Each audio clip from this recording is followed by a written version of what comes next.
CPI Maoist Nadukani ദളത്തിൻ്റെ ചുമതലയായിരുന്നു Soman ഉണ്ടായിരുന്നത്.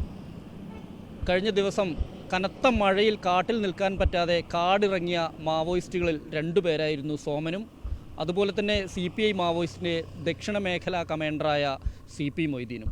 രണ്ടുപേരും പിടിയിലായി. ചെന്നൈയിൽ നിന്നുള്ള യാത്രക്കിടയിൽ ഷൊർണൂർ വെച്ചാണ് സോമൻ പിടിയിലായതെന്നാണ് പോലീസ് പറയുന്നത്. ഏതായാലും ഇനി ഈ സോമൻ ആരായിരുന്നു, എന്തായിരുന്നു എന്നുള്ളതിലേക്ക് നമ്മൾ പോകുമ്പോൾ പ്രധാനമായും അറിയേണ്ട കാര്യം സോമൻ എങ്ങനെ മാവോയിസ്റ്റായി എന്നുള്ളതാണ്. കാരണം 1990കളുടെ അവസാന ഘട്ടത്തിൽ കൽപ്പറ്റ NMSM ഗവൺമെൻറ് കോളേജിൽ പഠിക്കുന്ന കാലത്ത് സോമൻ ABVP പ്രവർത്തകനായിരുന്നു.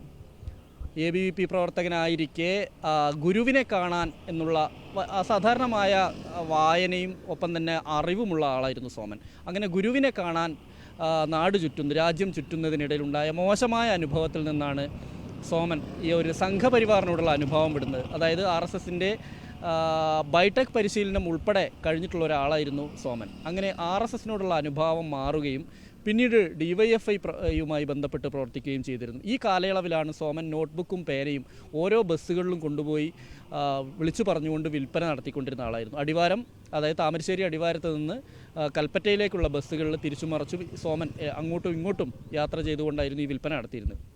പിന്നീടാണ് സോമൻ ഒരു പുസ്തകവുമായി ഒരു പുസ്തകം തുടങ്ങുന്ന, ഒരു സാഹിത്യകാരന്മാരെ പ്രോത്സാഹിപ്പിക്കുന്നതിന് വേണ്ടിയുള്ള ഒരു പുസ്തകം ആരംഭിക്കുകയും അത് അധികം കാലം മുന്നേ പല എഴുത്തുകാരും, ഇന്നത്തെ പല എഴുത്തുകാർക്കും വയനാട്ടിലുള്ള അർഷാദ് ബത്തേരി ആണെങ്കിലും മറ്റുള്ള അത്തരത്തിലുള്ള ആളുകൾക്കെല്ലാം തന്നെ ഒരുപാട് പ്രചോദനമായത് അല്ലെങ്കിൽ എഴുതാൻ അവസരം കിട്ടിയതും സോമൻ്റെ ഈ പുസ്തകങ്ങളിലൂടെ എന്ന് സോമൻ്റെ സുഹൃത്തുക്കൾ തന്നെ പറയുന്നുണ്ട്.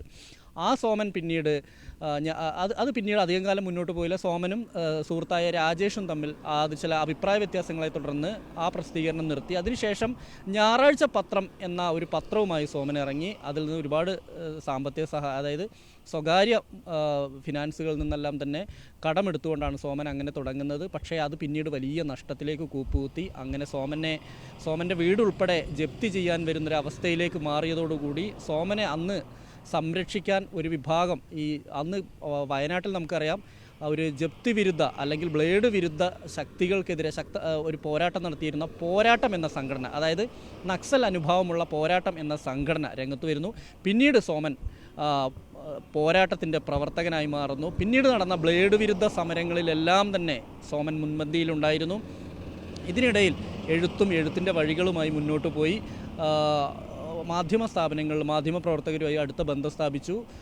എങ്കിൽ പോലും സോമൻ കൃത്യമായ വായനയും അതുപോലെ തന്നെ കൃത്യമായി കാര്യങ്ങൾ പഠിക്കാനും മിടുക്കനായിരുന്നു.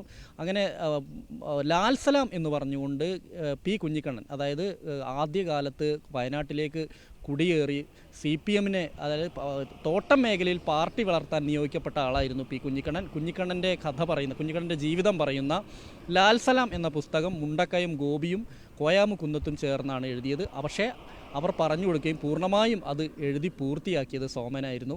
മുണ്ടക്കയം ഗോപിക്ക് അതേക്കുറിച്ചാണ് പ്രധാനമായും പറയാനുള്ളത്. സോമനെ കൽപ്പറ്റ നൽവരിക, കൽപ്പറ്റയിൽ അവനെന്താ ഒരു യൂത്ത് മാസികയൊക്കെ ആയിട്ട് കോയാവും.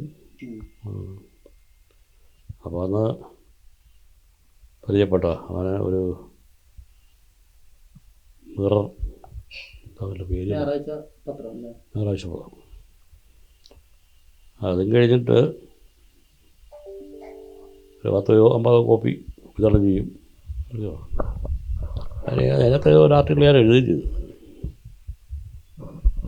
അപ്പോൾ നല്ല മനുഷ്യനാണ്, ഇപ്പോഴും നല്ല മനുഷ്യനാണ്, അന്നും നല്ല മനുഷ്യനാണ്. അതും കഴിഞ്ഞ് ഈ നക്സലൈറ്റ് മൂവ്മെൻ്റൊക്കെ ആയിട്ട് അവന് ബന്ധമെന്ന് പറയുന്നത് വളരെ താമസിച്ചാണ്. അതിൻ്റെ പ്രധാന കാരണക്കാരൻ കോയാമു തന്നെയാണ്. കോയാമുവിൻ്റെ വീട് ഒരു ജപ്തി ഏർപ്പാടൊക്കെ വരുന്നു. അപ്പോൾ അത് ജപ്തി കഴിഞ്ഞ് ഓപ്ഷൻ വന്നു. അപ്പോൾ ഓപ്ഷൻ ആൾക്കാർ വരണമല്ലോ, അപ്പോൾ അവിടെ വരാൻ പാടില്ല. അതേപ്പറ്റി ആലോചിക്കുമ്പോഴാണ് അവിടെയുള്ള ഒരാളുടെ അടുത്ത് കുറേ ആൾക്കാർ കൂടിയിട്ട് അതിന് തടസ്സം ഉണ്ടാക്കുകയാണെങ്കിൽ അങ്ങനെ ഇവനെ ഏർപ്പാട് ചെയ്തു. പിന്നെ ഏർപ്പാടിൻ്റെ കാര്യമെന്ന് വെച്ചാൽ ഈ CP റഷീദ് എന്നറിയപ്പെടുന്ന എക്സൈറ്റ് മസാല മാവോയിസ്റ്റാണ്. അപ്പോൾ അവനിങ്ങനെ നടന്ന് വിരിക്കൽ ഏർപ്പാട് ഒക്കെ ഉണ്ടല്ലോ. അപ്പോൾ അദ്ദേഹം ആണ് അദ്ദേഹവും ഈ കോയാവും കൂടിയാണ് ഇതിൻ്റെ ഏർപ്പാടൊക്കെ ഉണ്ടാക്കിയത്. അപ്പോൾ അതിൽ ആ റവന്യൂ റിക്കവറി നടപടി നടന്നില്ല. അതോടുകൂടി ഇവൻ ഈ കോയാമുൻ്റെ ഒരു ഡിപ്പെൻഡായിട്ട് മാറി CP റഷീദിൻ്റെ. അപ്പോൾ ഞങ്ങൾക്കതൊരു ഓഫീസ് അവിടെ ഉണ്ട്, മറ്റേ ഈ വ്യാപാരി വ്യവസായ തൊട്ടപ്പുറത്തായിട്ട്. അപ്പോൾ അവിടെ ഞങ്ങൾക്ക് ഓഫീസല്ല, ഈ മറ്റേ സോമൻ്റെ കൂട്ടുകാരൻ, അവൻ്റെ പേര് രാജേഷിൻ്റെ ഓഫീസാണ്.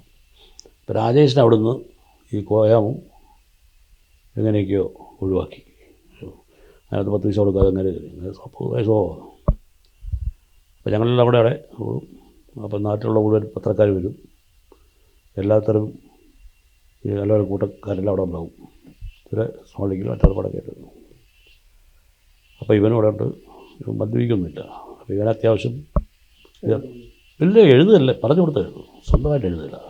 ഇങ്ങനെയുണ്ടായിരുന്ന സോമൻ പിന്നീട് പലപ്പോഴായി സോമൻ്റെ താല്പര്യങ്ങൾ രാഷ്ട്രീയ, അതായത് കശ്മീർ സ്വതന്ത്രമാക്കുക, അവർ സ്വയംഭരണം പ്രഖ്യാപിക്കുകയാണ് വേണ്ടത്, അല്ലാതെ രാജ്യത്തിൻ്റെ ഭാഗമാക്കരുത് എന്നൊക്കെ പറഞ്ഞുകൊണ്ട് പലപ്പോഴും ഇത്തരത്തിലുള്ള വിവാദമായ പോസ്റ്ററുകൾ ഒട്ടിക്കുകയും കടുത്ത ഇടതു തീവ്രവാദ സ്വഭാവമുള്ള നിലപാടിലേക്ക് മാറുകയും ചെയ്തു. അങ്ങനെ 2010 സോമനെ കാണാതാവുന്നു. സോമൻ പിന്നീട് നമ്മൾ അറിയുന്നത് മാധ്യമങ്ങളിലൂടെ അതുപോലെ തന്നെ ലുക്കൗട്ട് നോട്ടീസ് വഴിയുമാണ് സോമൻ മാവോയിസ്റ്റ് ആയിരിക്കുന്നു, CPI മാവോയിസ്റ്റിൻ്റെ ഭാഗമായിരിക്കുന്നു എന്നാണ് പിന്നീട് അറിയുന്നത്. പിന്നീട് സോമൻ മാവോയിസ്റ്റ് ആയതുമായി ബന്ധപ്പെട്ടുള്ള ചർച്ചകൾ നാട്ടിലുള്ളവർക്കെല്ലാം തന്നെ, ഇപ്പോൾ കോയാമുക്കുന്നത്താണെങ്കിലും അതുപോലെ തന്നെ മുണ്ടക്കായും ഗോപിയും എല്ലാം പറയുന്ന അനുസരിച്ചാണെങ്കിൽ സോമന് കഴിയും. കാരണം സോമൻ്റെ ഒരു നിലപാട് അതിലേക്ക് മാറി എന്നുള്ളതാണ്. കാരണം ഒരു RSSൻ്റെ ബൈടെക് പരിശീലനം പോലും പൂർത്തിയാക്കി വന്ന ആൾ പിന്നീട് തീവ്ര ഇടതു ലൈനിലേക്ക് മാറുകയും ആയുധമെടുക്കുകയും ചെയ്തിരിക്കുന്നു എന്നുള്ളതാണ് ഇതിനകത്ത് എടുത്തു പറയേണ്ട കാര്യം. സംഘടന ഓട്ടോമാറ്റിക്കായിട്ട് പോയി. ഈ സംഭവത്തോടു കൂടി ഇവൻ ഡിപ്പെൻഡായിട്ട് മാറുകയാണ് ചെയ്തത്. അതിനകത്ത് കോയാമുവിൻ്റെ അകത്ത് ഇയാളെന്ന് എനിക്ക് തോന്നുന്നത്, ബത്തേരി. അപ്പോൾ അതിനിടയ്ക്ക് ഒരു ചിട്ടി കമ്പനിയാണ്, മാരുതി ചിട്ടി കമ്പനിയാണ്, അതിൻ്റെ ഉടമസ്ഥനായിട്ട് ഉടക്കായി. അതിലെന്തോ ഒരു പ്രശ്നം ഉണ്ടായിട്ട് ഇവൻ്റെ പേരിൽ ആക്ഷൻ എടുത്ത് കോടതി ഇവനെ ശിക്ഷിച്ചു. ശിക്ഷിക്കുമ്പോൾ ഇവനെ ജാമ്യത്തിലെടുക്കാൻ ആൾക്കാർ വേണ്ടിയിരുന്നു. അപ്പോൾ ഇവന് ജാമ്യത്തിലെടുക്കാൻ ആൾക്കാരുണ്ടാവില്ലല്ലോ. അപ്പോൾ CP റഷീദിൻ്റെയും മുൻകൈ എടുത്ത് ഒരു ഗോപാലിനോ മറ്റോ നമ്മുടെ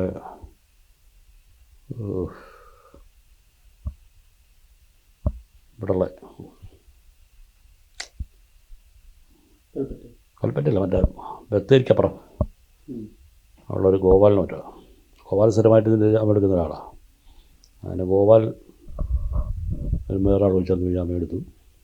അതിന് കേസൊക്കെ നടന്നുകൊണ്ടിരിക്കുകയാണ്. അപ്പോൾ ഇവരുടെ ഏർപ്പാടൊന്നും പോകാറില്ല, എൻ്റെ അറിവിൽ പോകാറില്ല. കാര്യം വെച്ചാൽ മിക്ക സമയമൊക്കെ ഇവിടെ കൂട്ടത്തിലൊക്കെ കാണും. അങ്ങനെ നിന്ന് ആ കേസിൽ ഇവൻ ഹാജരാകാതിരിക്കുകയോ ചെയ്ത് കോടതി പിന്നെ വാറുണ്ടായി ശിക്ഷിച്ച്. ആ ശിക്ഷ കഴിഞ്ഞപ്പോൾ പിന്നെ വൃത്തം കൊടുത്തില്ല. അങ്ങനെ കോർട്ട് വാണ്ടഡായി. അങ്ങനെ ഇരിക്കുകയാണ്. ബത്തേരിൽ പോലീസിനെ ആക്രമിക്കുക, ഒരച്ഛൻ്റെ ഒരു കേസുണ്ടായി. അച്ഛൻ്റെ വീട് ഭക്ഷണം അത് യഥാർത്ഥത്തിൽ അവനകത്തുള്ള ആളല്ല. അപ്പോൾ CP റഷീദ് അതിൻ്റെ സംവിധാനം, CP റഷീദിനെ പറ്റി വെച്ചാൽ CP റഷീദ് മാറി സംവിധാനം ചെയ്യാവുന്നതുകൊണ്ട് അങ്ങനെ CP റഷീദിൻ്റെ സംവിധാനത്തിൽ ഇവന് പ്രതി ചെയ്യേണ്ടത്. പിന്നെ അതിപ്രതിയായോടുകൂടി ഹോസ്ദുർഗിൽ ഒരു കേസ്, അതിൽ ഇവൻ പ്രതിയായി. കണ്ണൂർ കേസ്, അതിൽ പ്രതിയായി. ഇവരുടെ അവിടെ സ്ഥലത്തും പോയിട്ടുള്ള ആളല്ല. അങ്ങനെ CPI മാവോയിസ്റ്റ് പലയിടങ്ങളിലും നടത്തിയ ആക്ഷനുമായി ബന്ധപ്പെട്ട് വയനാട്ടിലൊക്കെ അവരുടെ പ്രചാരണത്തിൻ്റെ ഭാഗമായിട്ട് വലിയ തോതിലുള്ള ആക്ഷനുകൾ തുടക്കകാലത്തുണ്ടായിരുന്നു. പ്രധാനമായും ഒരു 2012-13 കാലയളവിൽ വലിയ തോതിൽ തന്നെ ആക്ഷൻ ഉണ്ടായിരുന്നു. ആ ആക്ഷനിലെല്ലാം തന്നെ പലപ്പോഴും അതിലെല്ലാം സോമൻ ഉണ്ടായിരുന്നു എന്നുള്ളതാണ് എടുത്തു പറയേണ്ട കാര്യം. അതായത് ഇവിടെ അഗ്രഹാരം റിസോർട്ട് ആക്രമിച്ചതുമായി ബന്ധപ്പെട്ടുകൊണ്ടാണെങ്കിലും KTDCയുടെ ഹോട്ടൽ ആക്രമിച്ചതുമായി ബന്ധപ്പെട്ട് മറ്റ് പലയിടങ്ങളിൽ നോട്ടീസ് പതിച്ച സംഭവം, ഇവിടെ പടിഞ്ഞാറത്തറ വെള്ളമുണ്ടയിലുണ്ടായ വെടിവെപ്പ്, ഇത്തരത്തിലുള്ള വിഷയങ്ങളിലെല്ലാം തന്നെ സോമന് വലിയ പങ്കുണ്ട് എന്ന് തന്നെയാണ് പോലീസ് പറയുന്നത്. ഇത്തരത്തിൽ നടന്നിരിക്കുന്ന ആക്ഷനുകളിലെല്ലാം തന്നെ സോമന് പങ്കുണ്ടെന്ന് പറയുന്നു. സോമൻ്റെ വീട് കൽപ്പറ്റ ചുഴലിയിലാണുള്ളത്. ചുഴലിയിൽ ഇപ്പോൾ മാതാപിതാക്കൾ മാത്രമാണുള്ളത്. വളരെ നിർധനമായ കുടുംബമാണ്. രണ്ടുപേരും കൂലിപ്പണി എടുത്തുകൊണ്ടാണ് കുടുംബം പോറ്റിക്കൊണ്ടിരിക്കുന്നത്. എന്തായാലും തൻ്റെ രാഷ്ട്രീയം, തൻ്റെ നിലപാടുകളിൽ ഒരിക്കലും വെള്ളം ചേർക്കാതെ മുന്നോട്ട് പോകാൻ സോമന് കഴിഞ്ഞു എന്ന് തന്നെയാണ് സോമനുമായി അടുത്ത ബന്ധമുള്ള ആളുകൾ പറയുന്നത്. പക്ഷേ സോമൻ്റെ പലപ്പോഴും പ്രായോഗികമല്ലാത്ത രാഷ്ട്രീയ നിലപാടിനെയാണ് പല ആളുകളും എതിർക്കുന്നത്. എങ്കിൽ പോലും സോമൻ ഒടുവിൽ CPI മാവോയിസ്റ്റിൻ്റെ ഭാഗമായിരിക്കുന്നു, ഒടുവിൽ പിടിയിലായിരിക്കുന്നു. നമുക്കറിയാം, കഴിഞ്ഞ ദിവസം സോമന് നീതി ലഭിച്ചില്ലെന്ന് പറഞ്ഞ് 4 ദിവസം ജയിലിൽ നിരാഹാരം ഇരിക്കുന്നു. അതിന് ശേഷമാണ് കോടതിയിൽ കൊണ്ടുവന്നത്. ഷൊർണൂരിൽ വെച്ചാണ് പിടിയിലായിട്ടുള്ളത്.